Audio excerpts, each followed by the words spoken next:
बीवी बनी बॉस। भाई इसमें कौन सी हैरानी की बात है। अब हर घर में बेटा बेटी समान है, पढ़ाई एक लिखाई एक, तो नौकरी कैसे अलग। देखो महिमा, क्यों परेशान हो रही हो? तुम्हारी तरक्की को लेकर मैं बहुत खुश हूँ। क्या हो गया?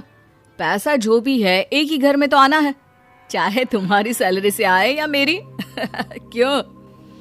लेकिन ये अच्छा थोड़ी ना लगेगा।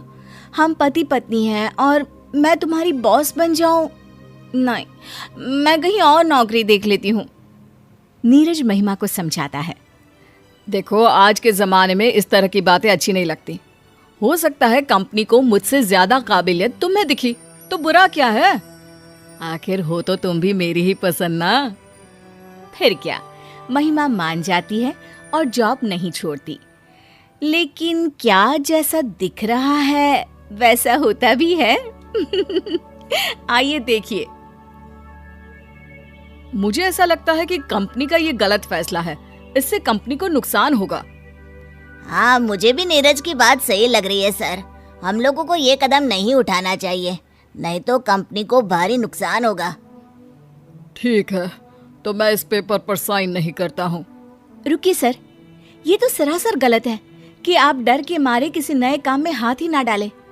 वैसे भी सर, अगर हम इस कंपनी के साथ जाते हैं तो खोने के लिए हमारी कंपनी के पास कुछ भी नहीं है, लेकिन पाने के लिए क्या है ये शायद नीरज जी नहीं जानते। हाँ, बिल्कुल सही कहा महिमा। मुझे गर्व है महिमा पर। उसके डिसीजंस हमेशा शानदार होते हैं। तभी तो बेटा मैंने आपको आपके डिपार्टमेंट का हेड बनाया है। नीरज और राकेश, सीखना चाहिए तुम्हें महिमा से कुछ। बॉस उठकर चले जाते हैं। आप दोनों मिलकर कंपनी के डीलिंग पेपर तैयार कर लीजिए और सर से साइन करवाने से पहले मुझसे चेक करवा लीजिएगा, ठीक है? महिमा पूरे रौब के साथ ऑफिस में पति को ऑर्डर देती है और वहां से चली जाती है। नीरज को काफी शर्म सी महसूस होती है। वो सोचता है कि वो क्या करे। तभी राकेश बोलने लगता है। अरे यार, तेरी बीवी नहीं होती ना तो बताता। समझती क्या है खुद को, नई नई बॉस बनी है तो ऐंठ रही है। हाँ, पता नहीं क्या हो गया। कल रात तक तो बोल रही थी कि तुम्हारी बॉस बनने से अच्छा है कि नौकरी छोड़ दूं, और आज? दोनों बात कर रहे थे कि चपरासी आ जाता है।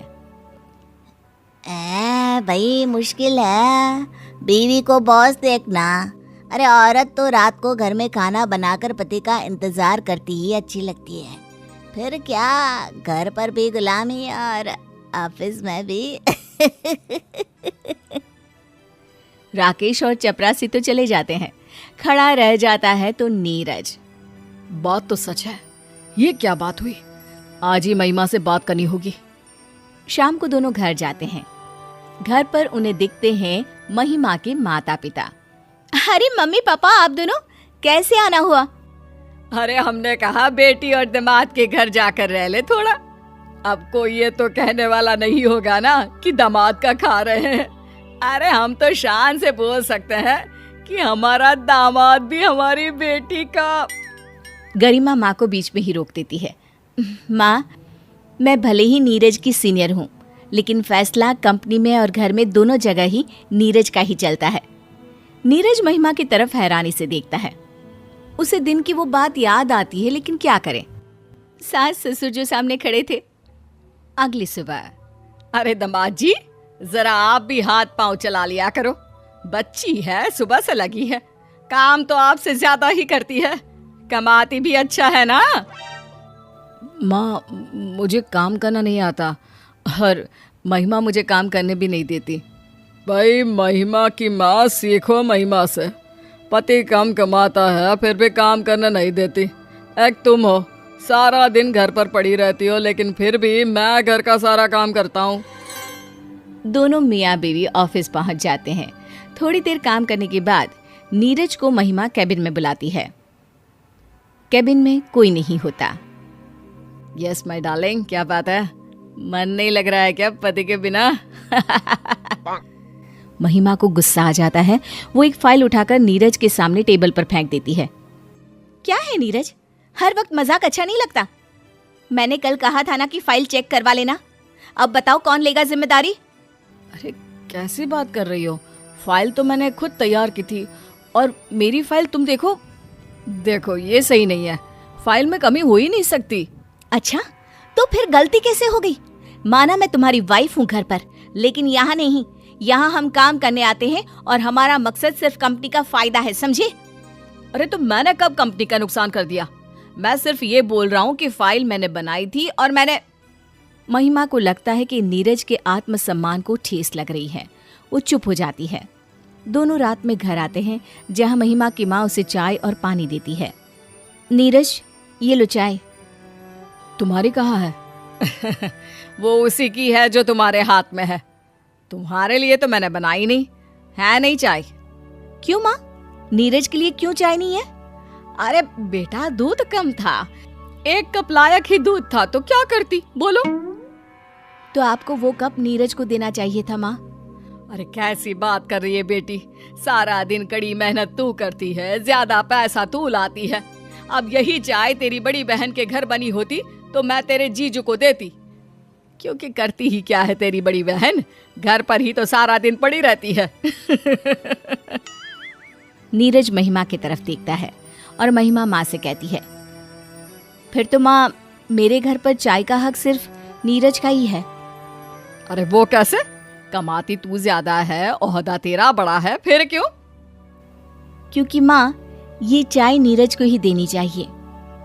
वो कहना माना कि तुम लोगों ने मुझे पढ़ाया लिखाया, जितना मुझे काबिल बनाया उतना दीदी को भी, लेकिन आज दीदी घर के 4 दीवारी में बंद है। पता है क्यों?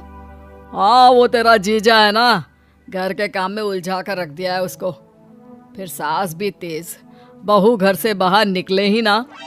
बिल्कुल, लेकिन पता है जब मैंने नौकरी छोड़ने की बात की तो नीरज ने मेरा साथ दिया। उन्होंने कहा कि आज के समय में सभी को जीवन जीने का बराबरी का हक है। हाँ तो ये बात तो ठीक ही है, क्या लड़का क्या लड़की। मेरी 2 लड़की हुई तो मुझे पहले तो दुख हुआ, लेकिन बेटा तुम्हारी तरक्की देखकर सीना गर्व से फूल जाता है। तो माँ, उसका कारण भी नीरज ही है ना। मानो अगर शादी के बाद वो भी मुझे घर में ही बिठा देते, या मैं उसकी बॉस हूँ ये समझकर मुझे नौकरी ही ना करने देते तो। बिल्कुल ठीक बोल रही है बेटी, तू बॉस भले ही है, लेकिन तूने नीरज को पति का पूरा सम्मान दिया है। हाँ, क्योंकि हम दोनों पति पत्नी हैं और दोनों की बेहतरी कैसे हो ये हम दोनों की ही तो जिम्मेदारी है ना। नीरज की सास को समझ में आ जाता है कि नीरज का योगदान कितना है। दोस्तों, अगर आपको हमारा वीडियो अच्छा लगा हो तो लाइक कीजिए, अपने दोस्तों के साथ शेयर करें और हमारे चैनल को सब्सक्राइब करें। Thank you.